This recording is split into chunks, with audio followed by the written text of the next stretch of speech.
బంగారం ధరలు రోజుకో రికార్డు క్రియేట్ చేస్తున్నాయి.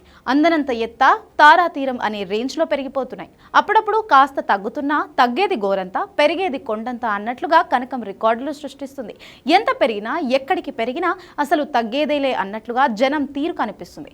ఇప్పటికీ ఒకప్పటిని కంపేర్ చేస్తూ ఇప్పటికే ఆలస్యం చేశాం, ఇప్పటికైనా కొనకపోతే నష్టపోతాం, మంచి తరుణం మించినా దొరకదు అంటూ బంగారం దుకాణాలకు పరుగులు పెడుతున్నారు. సామాన్య మధ్యతరగతి పక్కన పెడితే ఎప్పటికప్పుడు పెట్టుబడి సాధనాలపై కన్నేసి ఉంచే వారంతా బంగారం వెంట పడుతున్నారు.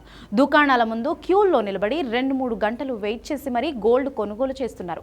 ఇంట్లో అప్పటికే ఉన్న పాత బంగారాన్ని బ్యాంకులో కుదువపెట్టి ఆ డబ్బుతో కొత్తగా బంగారం కొంటున్న వాళ్ళు మరికొందరు.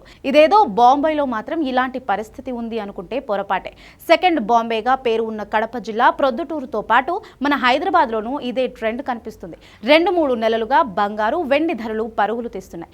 ఇంతకంటే పెరగదు అనుకున్న ప్రతిసారి మనం రాంగ్ అని ప్రూఫ్ చేస్తున్న బంగారం ప్రతిరోజు మరింత పైకి ఎగబాగుతుంది. దీంతో అప్పుడే కొని ఉంటే బాగుండేది అనుకునే వాళ్ల సంఖ్య భారీగా పెరిగింది.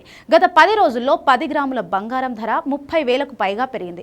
కిలో వెండి ధర 70,000కు పైగా పెరిగింది. తులం బంగారం 2.5 లక్షలు, కిలో వెండి 5 లక్షలు దాటుతుందని ఊహాగానాలు కంటిన్యూ అవుతున్నాయి. దీంతో ఈ ట్రెండ్ను ఇప్పుడైనా క్యాష్ చేసుకుందామని జనాలు ఫిక్స్ అయ్యారు. ఎలా అయినా సరే బంగారం కొని తీరాల్సిందే అని డిసైడ్ అయ్యారు. చేతిలో డబ్బు లేకుంటే ఇంట్లో ఉన్న నగలను బ్యాంకుల్లో తనఖా పెట్టి మరీ వచ్చిన డబ్బుతో బంగారం వెండి కొనేస్తున్నారు. 3 వారాలుగా బ్యాంకుల్లో గోల్డ్ లోన్స్ సంఖ్య భారీగా పెరిగాయంటే అర్థం చేసుకోవచ్చు ఈ ట్రెండ్ ఎలా ఉందని. గతంలో రియల్ రంగంలో పెట్టుబడి పెట్టేవారు కూడా ప్రస్తుతం బంగారం వెండి వైపు మారిపోయారు. ఇల్లు కట్టి ఏడాదికో ఏడాదిన్నరకో అమ్మితే 10 నుంచి 15 లక్షలు మిగిలితే ఎక్కువ. బంగారం వెండితో రోజుల్లోనే అంత లాభం వస్తుందని అంటున్నారు కొందరు రియల్టర్లు. ప్రస్తుతం తెలుగు రాష్ట్రాల్లో రియల్ ఎస్టేట్ పరిస్థితి అంతంత మాత్రంగా ఉంది.